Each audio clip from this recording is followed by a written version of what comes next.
श्री कृष्ण कृष्ण कृष्ण हरे हरे, हरे राम राम राम हरे हरे। कार्तिक महात्म 5वां अध्याय। अब आगे की कथा कहती हूँ।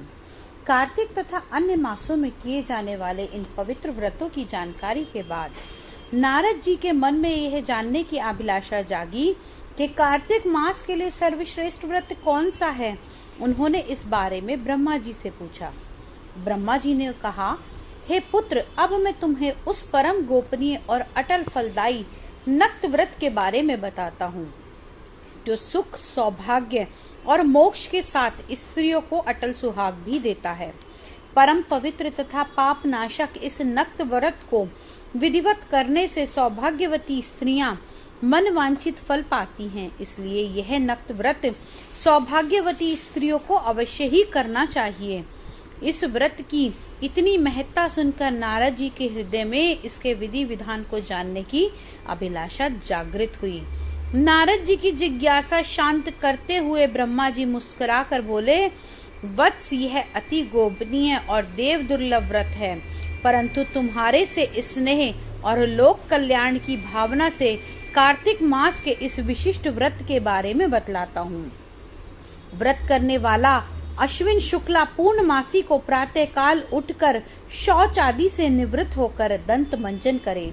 इसके बाद 2 नदियों के संगम, नदी, सरोवर, कुंड, कुएं अथवा फिर घर में ही स्नान करे।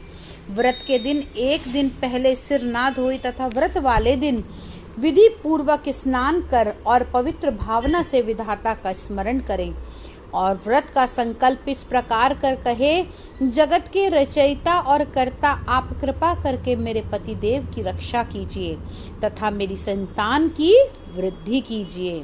और फिर सूर्य जाप करके सूर्य को नतमस्तक प्रणाम करें।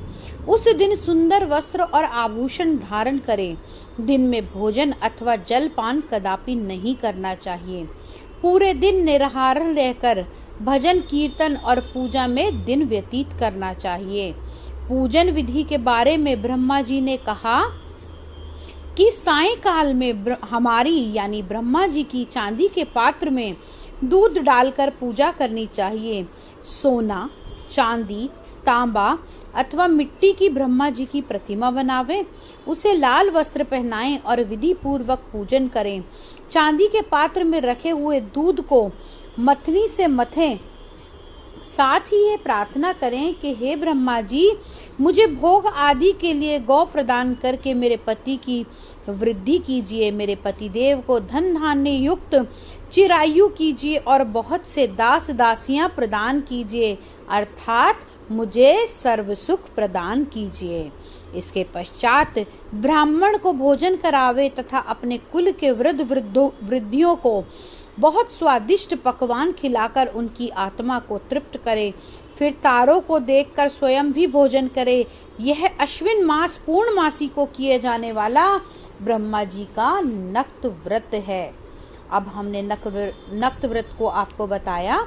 अब आगे कहते हैं कि यह व्रत सब प्रकार के पापों का नाश करने वाला तथा समस्त कामनाओं को पूर्ण करने वाला, तृप्त करने वाला है। ज्ञानी पुरुषों को मुक्ति देने वाला है। भगवान जप, तप, तीर्थ स्थान आदि से उतने प्रसन्न नहीं होते जितने की व्रत करने से प्रसन्न होते हैं। जो ब्रह्मा जी के आगे इस दिन दीपक जलाता है, उसे बड़े वृक्षों और गौओं का दान प्राप्त होता है। उसके कुल में रहने वाले सभी लोग वैकुंठ के वासी बनते हैं। जो केसर और कस्तूरी सहित कपूर अर्पण करता है, उसके वंश को ब्रह्मलोक की प्राप्ति होती है। जो स्त्री इस दिन वस्त्र दान करती है, वह कपड़ों के सूत्रों की लड़ी के बराबर करोड़ों वर्ष वैकुंठ में वास करती है। जो गहने का दान करता है, उसे ब्रह्मलोक की प्राप्ति होती है। जो स्त्री हृदय में ब्रह्मा जी का नाम लेती है और मस्तक पर निर्मल्य धारण करती है, वह सदैव सौभाग्यवती और पतिव्रता स्त्री बनकर रहती है। इस व्रतधारी को अश्विन शुक्ला पूर्णमासी को स्नान, पूजन कर ब्राह्मणों को भोजन तथा वृद्ध जनों को पूजन करना चाहिए।